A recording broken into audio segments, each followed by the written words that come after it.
Maibigay sa obispo ang hiling niyang Montero. I worry that the fund of the PCSO is being used as somewhat of a pork barrel by any sitting president for that matter. Bukod kay Pueblos, ayon sa PCSO, may grandiya rin daw na nakuha si Archbishop Romulo Valles ng Zamboanga, Mitsubishi Strada para kay Bishop Martin Humuad na Isabela Basilan, Isuzu Crosswind kay Caritas Nueva Segovia Archbishop Ernesto Antolin Salgado at dalawang hindi pa natutukoy na sasakyan na hiningi raw ni Cotabato Archbishop Orlando Quevedo para sa Cotabato at sa Bontoc.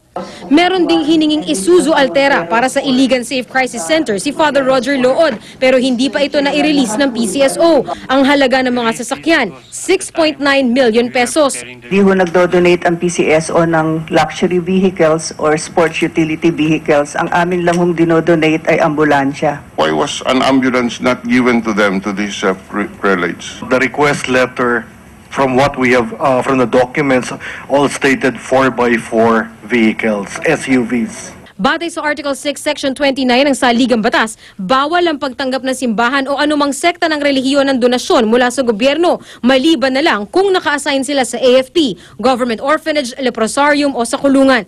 Kaya naman para malaman kung legal ang pinaggamitan, pinadadalo sila sa mga susunod na pagdinig. Pwede pong dumaan sa mga pare, sa mga ministro, ngunit ang primary purpose ay dapat para sa charity or para sa benefit, public purpose.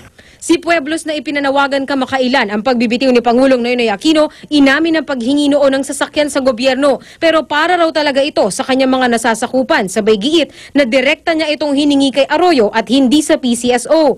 Si Quevedo at Lood naman nauna nang itinanggi ang mga akusasyon.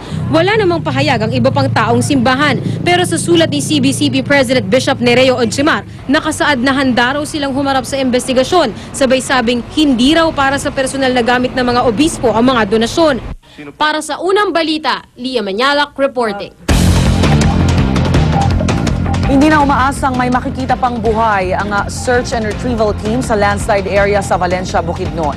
Pero ipagpapatuloy pa rin ang paghahanap sa mga nawawala. Mula sa Bukidnon, narito ang report ni Cara David.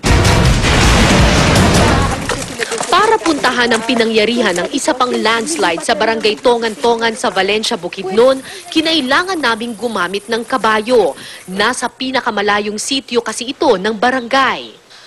Pagkatapos ng isang oras pa, narating din namin ang bahay ng mga Santillan na balot pa rin ng lungkot dahil sa pagpanaw ng bunso nilang si CJ. Kasama niyang natabunan ng lupa si Joy Colyamar sa landslide nitong Lunes. Sa kabila ng pangyayari, walang balak umalis ang pamilya Santillan. Sakit, yun po unti-unti.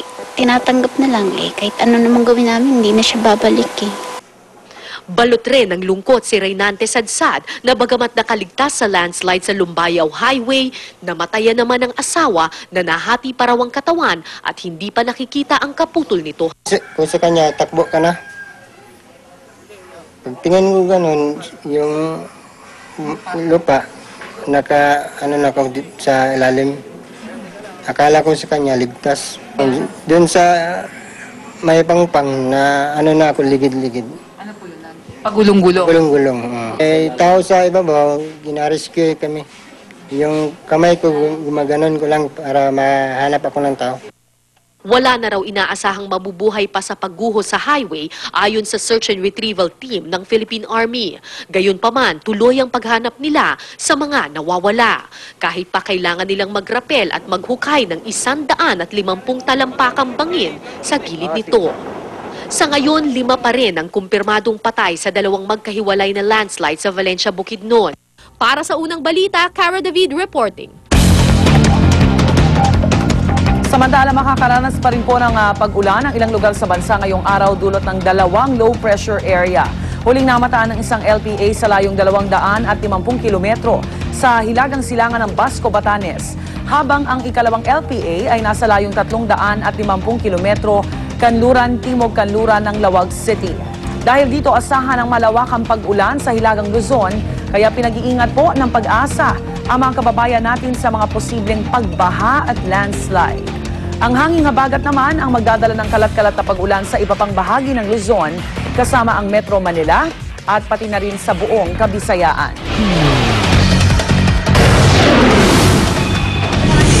Dalawang lalaki sugatan matapos araruhin ng truck ang hilera ng mga bahay sa Tondo, Maynila. At exclusive, isang propesor sa Laguna na nagtutulak umano ng iligal na droga sa loob at labas ng campus. Arestado. Huwag pa huli, tutok na sa unang balita.